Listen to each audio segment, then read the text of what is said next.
আচ্ছা, সো আমরা যখন অ্যাটমিক স্ট্রাকচার পড়তে স্টার্ট করব, প্রথমেই জানা দরকার যে কোথা থেকে স্টার্ট হলো অ্যাটমিক স্ট্রাকচার জিনিসটা এলো কোথা থেকে। ফার্স্ট যিনি আইডিয়া দিয়েছিলেন, হি ওয়াজ ডাল্টন।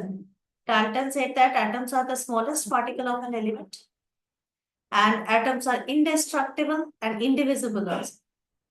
তার মানে ওদেরকে ভাঙতে পারবো না। একটা এলিমেন্টের সব থেকে ছোট জিনিস হচ্ছে অ্যাটম। আর অ্যাটমস, একটা সে এলিমেন্টের অ্যাটম সব রকম ভাবে আইডেন্টিক্যাল, সব দিক থেকে আইডেন্টিক্যাল। মানে তার weight, সব অ্যাটমস, ধর কার্বনের সব অ্যাটমস এর মাস সেম হবে, সব অ্যাটমস এর কেমিক্যাল প্রপার্টিজ সেম হবে, সবকিছু সেম হবে। অ্যাটমস অফ ডিফারেন্ট এলিমেন্টস, এই এখানে আমি কিছু মিস করে গেছি, different elements are different in all respects. Why? Different elements এর মাস সেম হবে, ডিফারেন্ট হবে, সবই ডিফারেন্ট হবে, এটা ডাল্টন বলেছিলেন। Are different in all respects.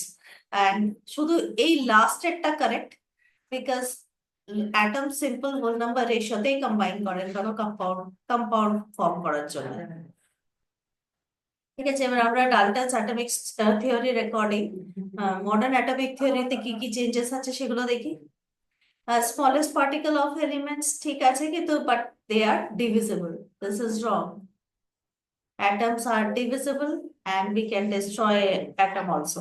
Destroy মানে fission, fusion এ আমরা অ্যাটমটা চেঞ্জ করে দিত। So according to modern theory, atoms are destructible and divisible. এখানে একটা ইনডিভিজিবল লিখলে ভালো হতো, এটা যেটা ডাল্টন বলেছিলেন।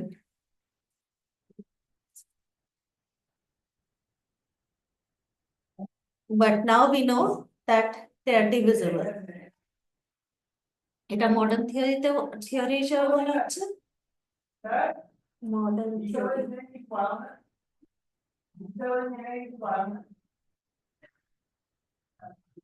মডার্ন থিওরি কি বলছে? Atoms are divisible. Atoms of same element are identical বলেছিলেন Dalton, but atoms of same element are not identical. They may have different masses. May have different masses. যেগুলোকে আমরা আইসোটোপস বলি। তোর আজকে পরীক্ষা দেওয়ার কথা ছিল, তুই এসে এখানে জিজ্ঞেস করছিস আইসোটোপস কি? আমি বাইরের লোকের জন্য বানাচ্ছি না, তোর জন্য বানাচ্ছি। Atoms of different elements are different in all respects, but they may have, এটাও ভুল কারণ they may have same masses. Different elements, atoms of different elements may have same masses.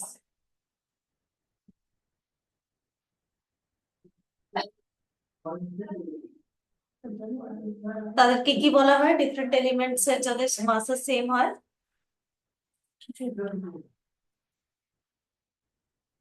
এটাকে তো আমি বললাম আইসোটোপস বলা হয়। আইসোটোপস না, এগুলোকে বলা হয় আইসোবার্স। আইসোটোপস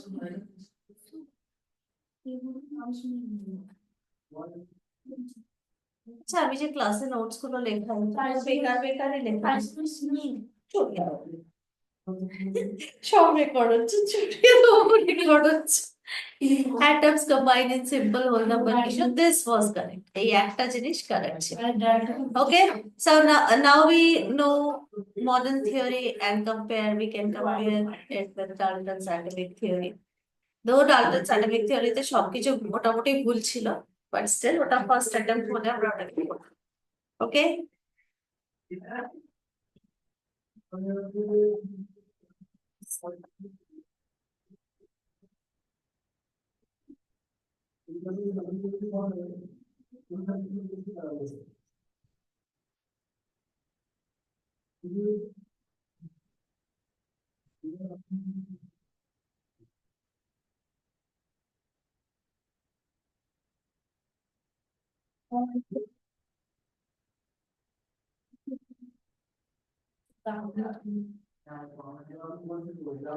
একবারে রিমুভ করা যায়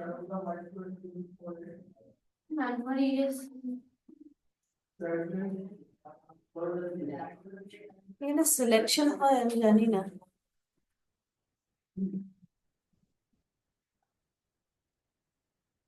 ও, আমরা টেবিলও পেতে পারি এখানে।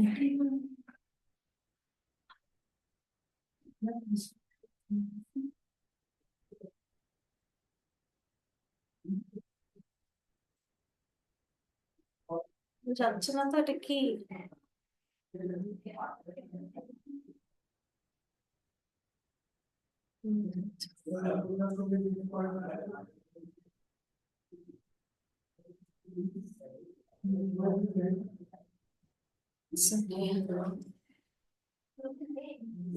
তাহলে কম্প্যারিজন হলো নাও, অ্যাটমটা কিরম দেখতে হয়। নেক্সট তো তাই আছে অ্যাটমের স্ট্রাকচার। একটা অ্যাটম, সাপোজ আমি কার্বন অ্যাটম নিয়ে ডিসকাস করছি।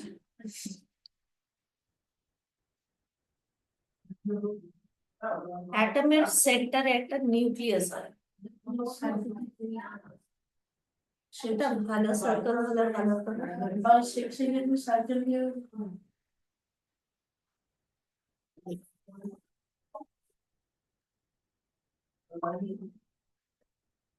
অরবিটস গুলো হলো, ইলেকট্রনস গুলো নেগেটিভলি চার্জ, ওগুলো রিভলভ করে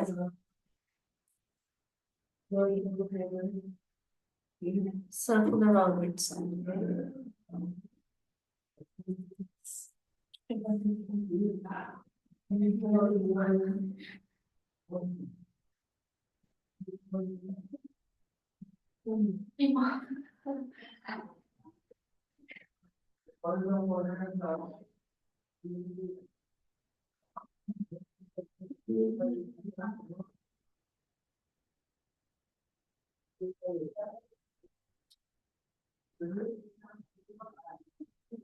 What are you saying?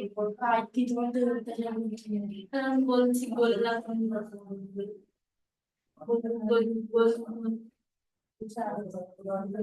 আচ্ছা, আমি কার্বন অ্যাটমের স্ট্রাকচার দেখাচ্ছি। What is this? হাইলাইটার এসে গেছিল।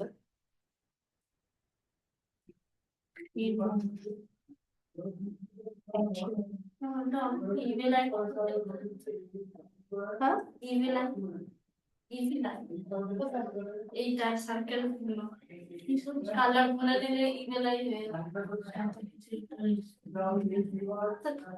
কার্বনে 6টা প্রোটন থাকে,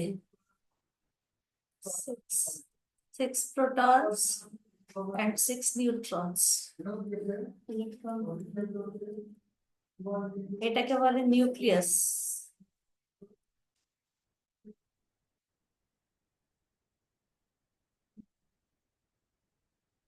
আর ইলেকট্রনস গুলো ওর আশেপাশে সার্কুলার অরবিটসে ঘোরে। ফার্স্ট অরবিটে 2টো ইলেকট্রন থাকে, ম্যাক্সিমাম 2টো থাকতে পারে। আর যেহেতু কার্বনের 6টা ইলেকট্রন আছে, তো ওরতে আরো 4টে ইলেকট্রন আছে। সেকেন্ড অরবিটে 8টা ধরতে পারে, কিন্তু 4টেই বেঁচে আছে, তো 4টেই করবো।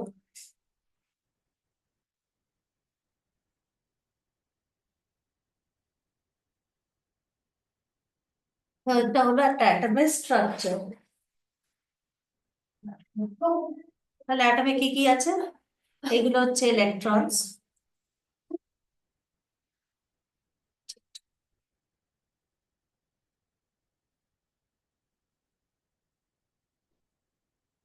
এইগুলো, এটা হচ্ছে ইলেকট্রন। আর প্রোটনস আর নিউট্রনস গুলো নিউক্লিয়াসের ভেতরে আছে, এটা হচ্ছে নিউক্লিয়াস। প্রোটনস আর নিউট্রনস আছে। আচ্ছা, এবার প্রোটনটা পজিটিভলি চার্জড হয়, ইলেকট্রনটা নেগেটিভলি চার্জড হয়, আর নিউট্রনে কোনো চার্জ থাকে না। তাহলে পরিবাহিতে চার্জের ভ্যালু দেওয়া নেই, কারণ নট মেনশন।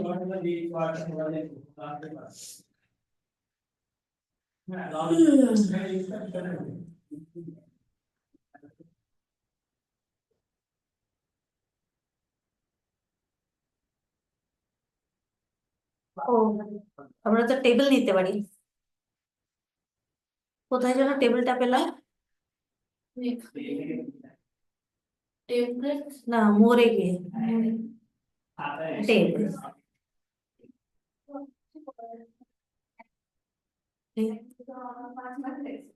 আমার যদি আর কলামস লাগে তাহলে আমি কি করবো? আর কলামস লাগে তো এটা আবার একটা টেবিল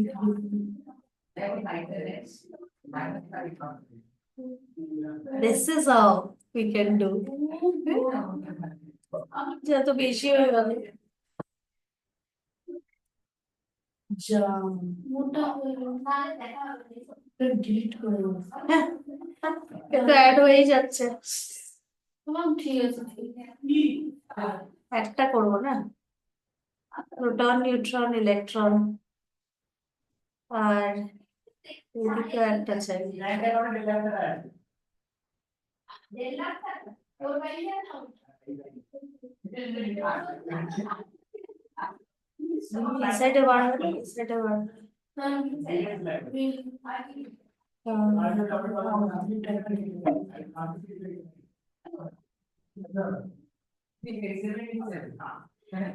আচ্ছা, চারটেই দরকার ছিল, দেখেছিস? ও, এখান থেকে সিলেক্ট করা যাবে। সাবাস। কি বুদ্ধি আছে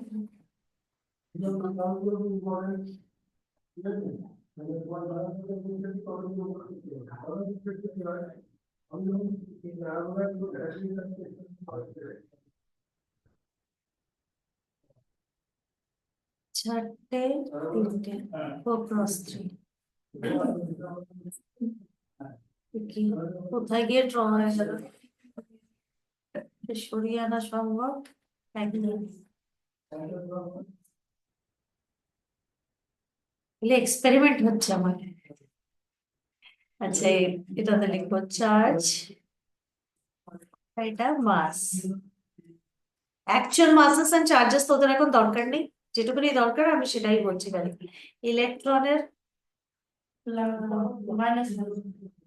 ইলেকট্রনের চার্জ ধরা হয় -1, মাস 0। প্রোটন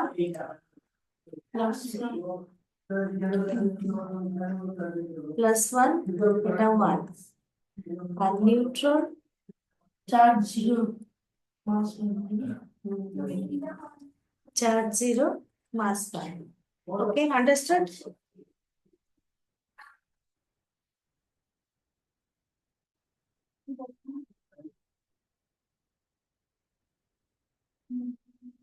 এবার যত একটা অ্যাটমের, একটা এলিমেন্টের, একটা অ্যাটমের নিউক্লিয়াসের মধ্যে যতগুলো প্রোটনস থাকে, that is the atomic number.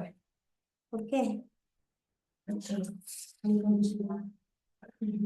Atomic number.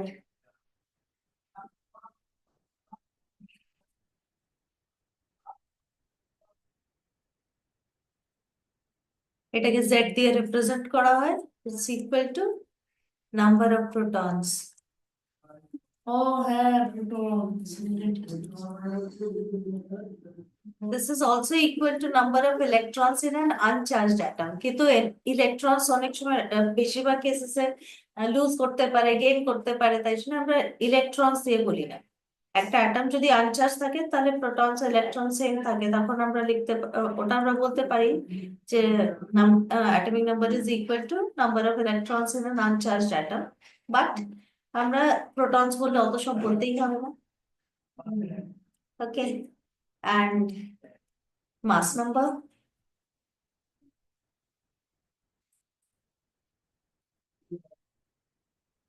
কি দিয়ে রিপ্রেজেন্ট করে? মাস নাম্বার এ দিয়ে রিপ্রেজেন্ট করে, and is equal to number of protons plus number of electrons electrons এর মাস এর কিছু একটা বললেই হলো না? Number of neutrons number of neutrons. নিউক্লিয়াসে যা থাকে সেইগুলো সব মাস অ্যাড করলে মাস নাম্বার। না, সেগুলো সব মাসেস নয়, এক্সাক্ট মাসেস থোড়ি ইউজ করছি আমরা, ওই 1, 1, 0 এইগুলো ইউজ করছি। নিউট্রনের স্পেলিংটা কি? এনইউ, যাই হোক, মানে আমি সিম্পলি লিখতে পারি জেড ইকুয়ালস টু পি, যদি নাম্বার অফ প্রোটনসটাকে পি দিয়ে রিপ্রেজেন্ট করি, and A is equal to P plus N. P plus N. Okay, আর বেশ কালারফুল করতে ভালো লাগে। আচ্ছা, আর কি আছে?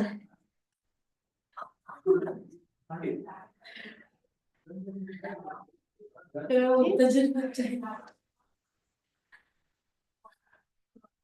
ওকে, এই স্ক্রিনটা পরিষ্কার কি করে করি আমি সেটাই বুঝতে পারছি না। স্ক্রিনশট F11 মানে হ্যাঁ, স্ক্রিনশট নয়, কন্ট্রোল এ ডিলিট করে দেখি। ও, হয়ে গেছে। ভ্যালেন্সি, ভ্যালেন্সি বলতে পারিস নি তুই। হ্যাঁ ম্যাম আমি টপার। What is valency?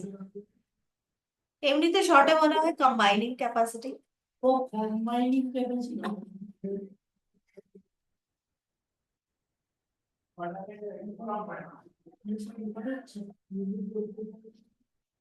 হ্যাঁ, সব রেকর্ড।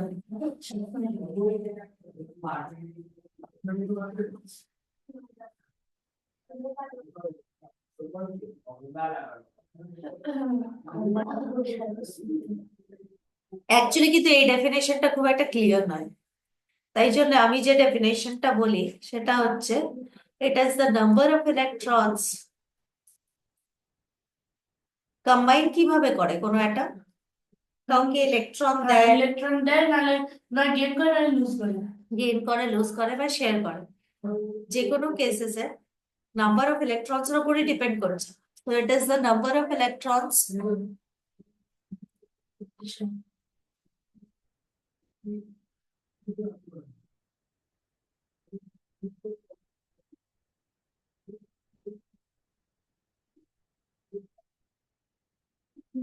an element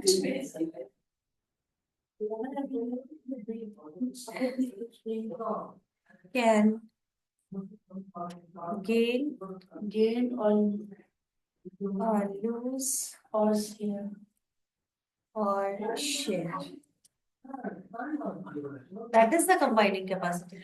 সেটাই কম্বাইনিং ক্যাপাসিটি, ওটাই কতগুলো হাইড্রোজেন অ্যাটমের সাথে কম্বিনেশন হতে পারে, এইসব এইভাবে বলা যেতে এটা পারে। একদম কিন্তু ওটা অভদ্র ভাষা, এটা ভদ্র ভাষা। এটা বললে সবাই বুঝতে পারবে হোয়াট ইজ ব্যালেন্স। এটা ভদ্র ভাষা। ব্যালেন্সের ডেফিনেশন বইতে কি আছে?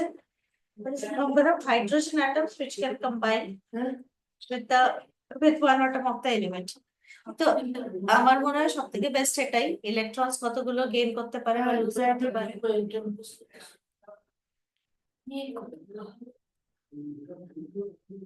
আচ্ছা, এইখান থেকে আমাদের বুঝতে হবে যে এই যে গেইনিং লুজিং এইগুলো আসছে কোথা থেকে, কোথা থেকে আসছে।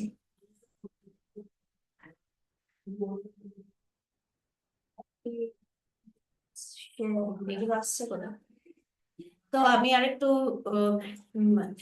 ভেতর মানে আরেকটু ডিপলি এক্সপ্লেন করছি। কোনো অ্যাটম গেইন লুজ করবেই কেন? কেন? একটা ক্যাটাগরি অফ এলিমেন্টস আছে সেটাকে বলা হয় নোবেল গ্যাসেস। নোবেল গ্যাস, হ্যাঁ নাম শুনি। কি হয় নোবেল গ্যাস?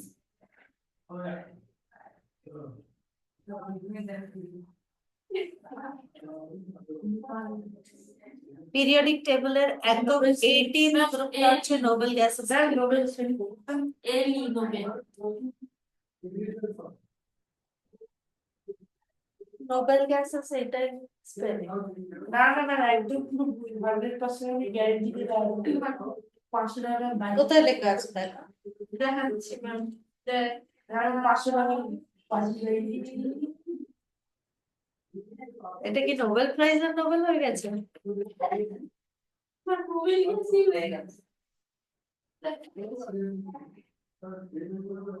যাই হোক, আমি মুছে দিলাম।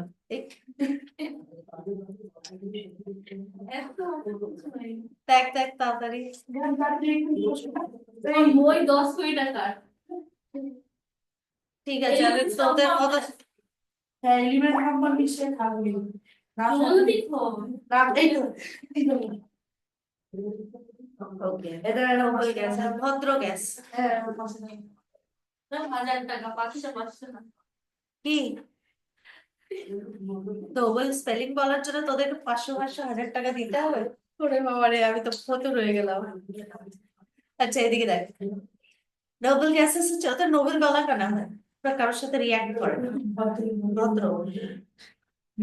তাহলে ওদের স্পেশাল ক্যারেক্টারিস্টিক্সটা কি? ওদের আউটার শেলে, মানে নোবেল গ্যাসের যে অ্যাটমস গুলো হবে, তার আউটার শেল যেটা হবে, সেই আউটার শেলে সবারই 8টা ইলেকট্রনস আছে এক্সেপ্ট ফর হিলিয়াম। হিলিয়াম ছাড়া বাকি সমস্ত নোবেল গ্যাসেস এর আউটার শেলে 8টা করে ইলেকট্রনস আছে। ওকে, ভেতরে ফার্স্ট শেল হলে তো দুটোই হবে। খালি হিলিয়ামে কেন 8টা নয়? আর হিলিয়ামের যেহেতু একটাই ইলেকট্রন, একটাই শেল আছে, তো ওতে দুটোর বেশি ধরতে পারে না, তো ওটাতেই ও কমপ্লিট, মানে ওর ডুপ্লেট অ্যাকচুয়ালি। ওর দুটো ইলেকট্রনে ওর শেলটা ফেল হয়ে যাচ্ছে। বাকি যত এলিমেন্টস, নোবেল গ্যাস এলিমেন্টস আছে, তাদের সবারই রাউটার সাথে 8টা করে ইলেকট্রন। ক্যালসিয়াম। তো এরা স্টেবল, ওই যে এরা হচ্ছে স্টেবল, তার মানে আউটার শেলে 8টা ইলেকট্রন থাকলে স্টেবল হচ্ছে, means they do not react with other elements. এরা হচ্ছে স্টেবল এলিমেন্টস। কম্পাউন্ড কেন হতে যাবে? আচ্ছা তাহলে আর বাকি যে এলিমেন্টস গুলো আছে, সাপোজ মানে যাদের আউটার শেলে 8টা ইলেকট্রন নেই, তারা কি করবে? They will try to gain stability by either losing electrons or gaining electrons or sharing electrons. এবার যেমন যাদের আউটার শেলে 1টা 2টো কি 3টে ইলেকট্রন আছে, তাদের জন্য লুজ করাটা বেশি ইজি, ভেতরেরটা কমপ্লিট হয়ে যাবে। যেমন তো সোডিয়াম, এটা এক্সাম্পল দিচ্ছি সোডিয়াম।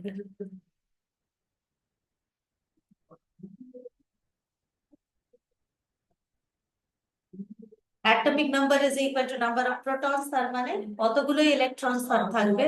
সোডিয়ামের অ্যাটমিক নাম্বার হচ্ছে 11। তো সোডিয়াম অ্যাটম যদি আমি ড্র করি, ওর নিউক্লিয়াসের ভেতরে 11টা প্রোটন আছে, আর অ্যাকচুয়ালি 12টা, একটু ছোট হয়ে গেল। হাসছিস কেন?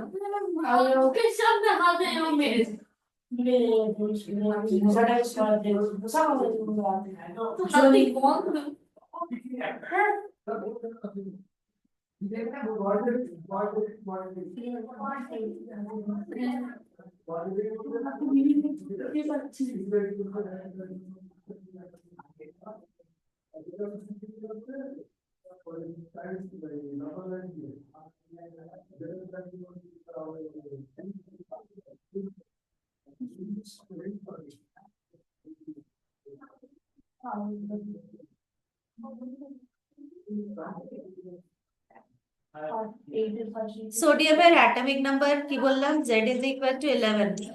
কথা বলবি না, আমার রাগ হয়ে যায়। আমি বোঝাচ্ছি আর তুই কথা বলে যাবি। প্রোটন 11টা প্রোটন আছে, ও আগে 11টা লেখা হচ্ছে, 11 প্রোটনস আর 12 নিউট্রনস। তাহলে ওর মাস নাম্বার কত হলো? তোর মাস নাম্বার কত হলো? 20। চড়িয়ে দেবো। আগের দিকে তোকে আমি এই জন্য কত মেরেছিলাম, মেরেছিলাম না বকেছিলাম। একটু আগে পড়া লাগবে। হ্যাঁ, কি? এইগুলো হ্যাঁ, তো মাস নাম্বারটা কত হবে? 23 হবে। Protons plus neutrons. এত তাড়াতাড়ি তো 80 বছরের বয়সীরাও ভুলে না, তুই যত তাড়াতাড়ি ভুলিস।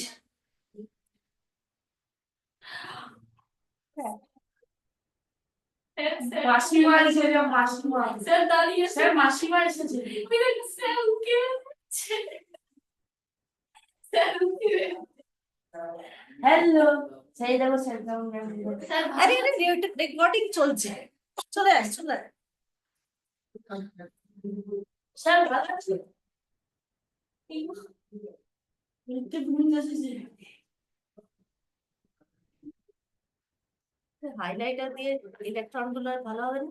হ্যাঁ ম্যাম, ভালো তার দেখো না, আমার ট্রাই করি। হুই, এই একটা ইলেকট্রন, এই একটা ইলেকট্রন, ফার্স্ট শেলে দুটো ইলেকট্রন থাকতে পারে, আর তারপরে সেকেন্ড শেলে কটা থাকবে? 8টা। সেকেন্ড শেলে 8টাই ইলেকট্রন থাকতে পারে, এগুলো মনে রাখতে হবে। একটা 2s আটটা স্কয়ার বলে ফর্মুলা আছে, আটটা বেশি থাকলে কি হবে? কিন্তু এর তো আরেকটা ইলেকট্রন বাকি আছে, আমার একটা শেল কম হয়ে গেছে। সোজা আরে আরো ইলেকট্রন আছে মানে তো শেল আছে, থাকতে পারে আর কি।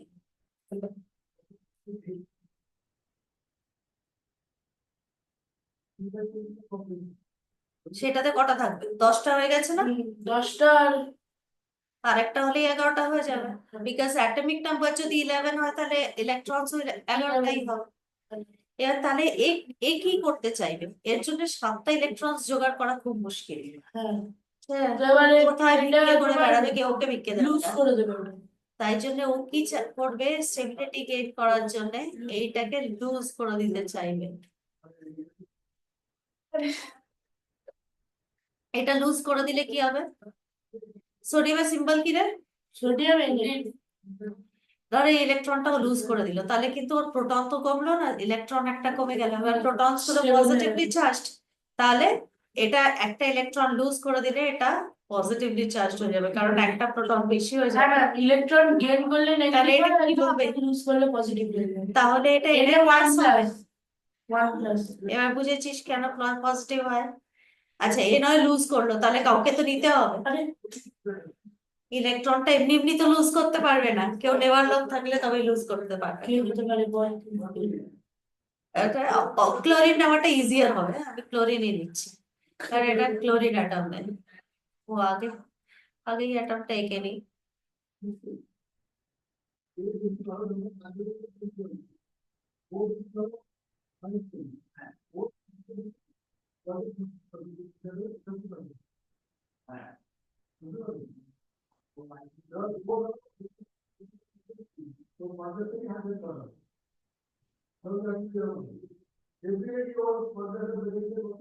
ক্লোরিনের অ্যাটমিক নাম্বারটা বল দেখি। একদম লাস্টে দিয়ে দিই না।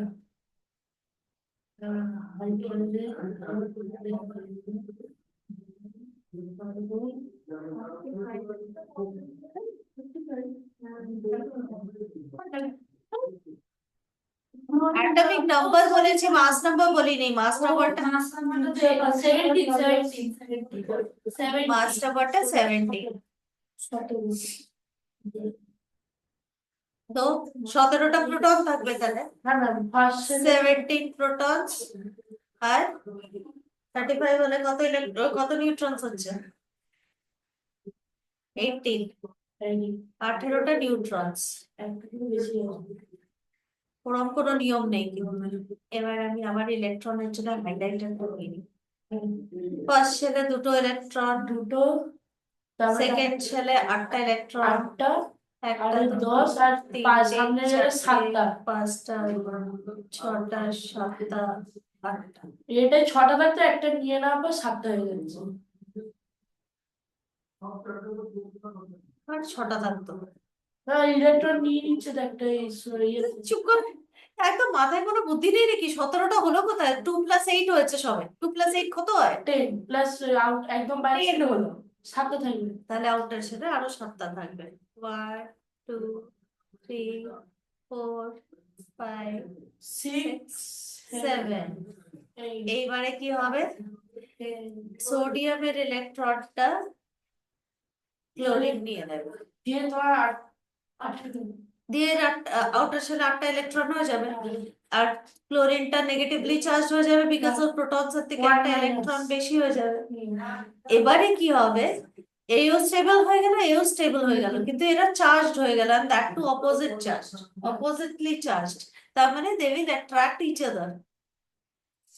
আর তাই জন্য ওরা এখানে যখন এরকম অপোজিট চার্জেস আর থাকে, তখন ভীষণ কম্বাইন রকমের করে স্ট্রং ইলেকট্রোস্ট্যাটিক ফোর্স দিয়ে অ্যাটাচ হয়ে থাকবে, তাই কম্বাইন না? হয়ে যাবে, দিয়ে এনএসসি তাহলে কম্পাউন্ড ফর্ম হবে, যেটা হচ্ছে NaCl। এই যে ট্রান্সফার অফ ইলেকট্রনটা হলো,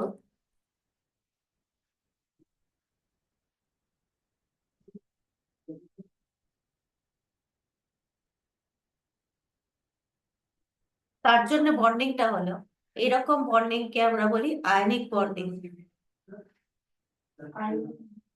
কালারের এত অভাব কেন? এত কালার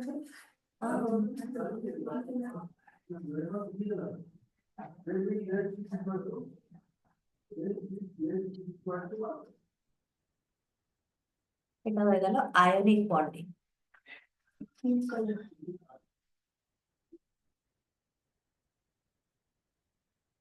এটাকে ইলেকট্রোভ্যালেন্ট বন্ডিং ও বলে।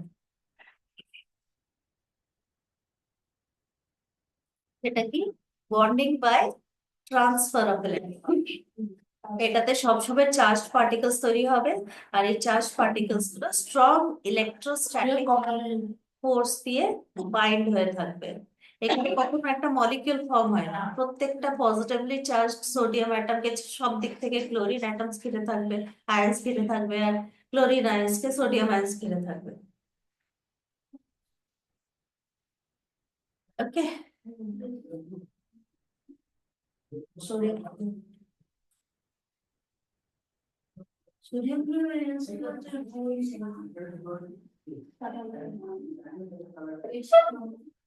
আচ্ছা, এই যে ইলেকট্রন ট্রান্সফার হচ্ছে, যেটা লুজ করছে সেটা পজিটিভলি চার্জ হচ্ছে, যেটা গেইন করছে সেটা নেগেটিভলি চার্জ হচ্ছে, এদের ভ্যালেন্সি গুলো, এই এলিমেন্টস এর ভ্যালেন্সি গুলোকে ইলেকট্রোভ্যালেন্সি বলে। ইলেকট্রন ট্রান্সফার যাদের মধ্যে হয়। এবার আরেকটা টাইপের বন্ডিং আছে যেটা শুধু নন মেটাল অ্যাটমস এর মধ্যে হয়। এটা সবসময়, এই যে আয়নিক বন্ডিং যেটা হলো, এটা সবসময় মেটাল আর নন মেটালের মধ্যে হবে।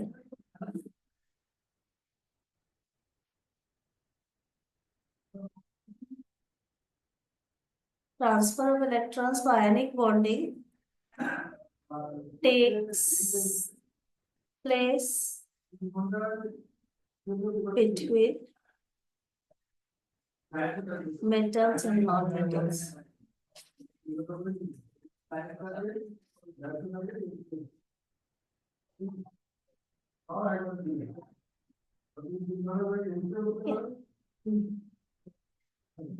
Covalent bonding টা করা হয়।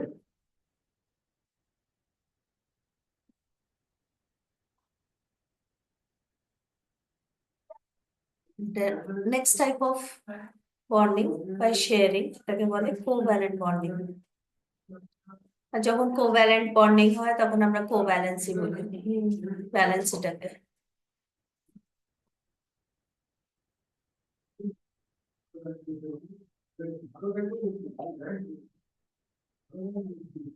এটা হচ্ছে bonding by sharing of electrons.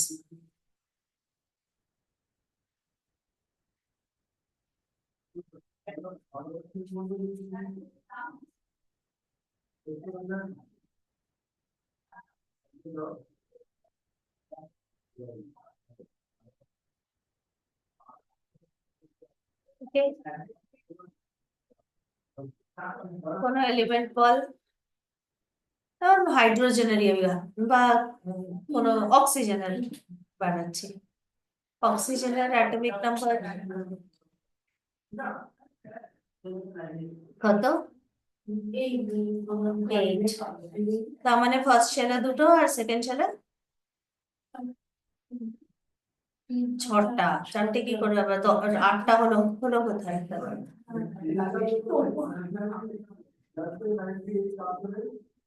দুটো অক্সিজেন একটা পান।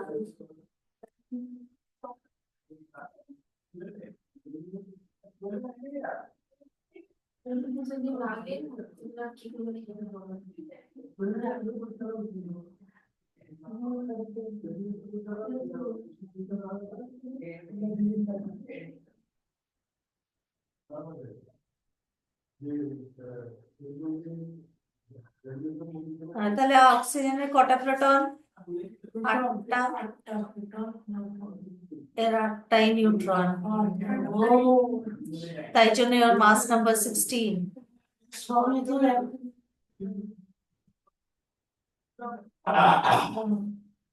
বললাম না ওটার কোনো রুল নেই।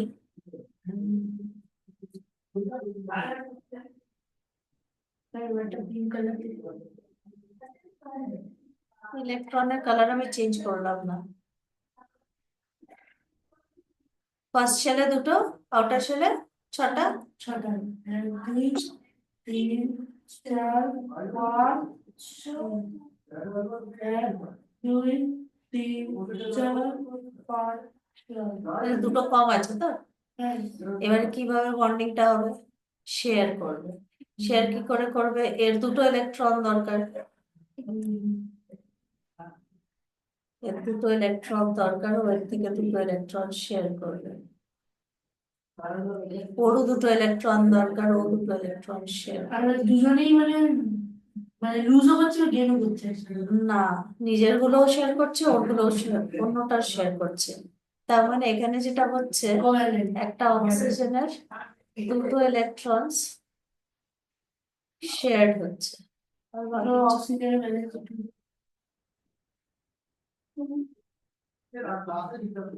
অক্সিজেনের ব্যালেন্স 2।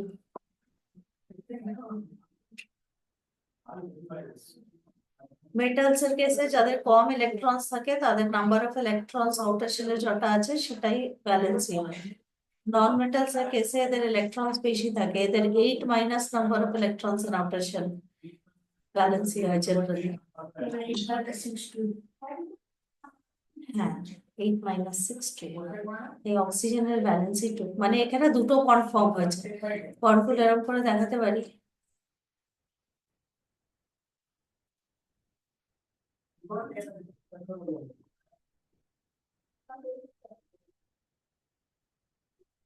এই দুটো কনফার্ম হয়েছে। সবসময় একটা বন্ডে পেয়ার অফ ইলেকট্রনস থাকবে, দুটো অ্যাটমস থেকে একটা একটা ইলেকট্রন নিয়ে। তো এখানে কি হলো, অক্সিজেনের মধ্যে বন্ড দেখাতে হলে আমরা এরকম করে পাই। And this is O2. Oxygen molecule, non metals A molecule হয়। শুধু নন মেটাল যখন শেয়ার করে বন্ডিং হয় তখন মলিকিউলস হয়। কিন্তু NaCl টা কোনো মলিকিউল না, ওটা কম্পাউন্ডেড ফর্মুলা। ওখানে কোনো আলাদা একটা একটা Cl নিয়ে একটা তৈরি মলিকিউল হবে না। ঠিক আছে, এবার আমি রেকর্ডিংটা বন্ধ করি।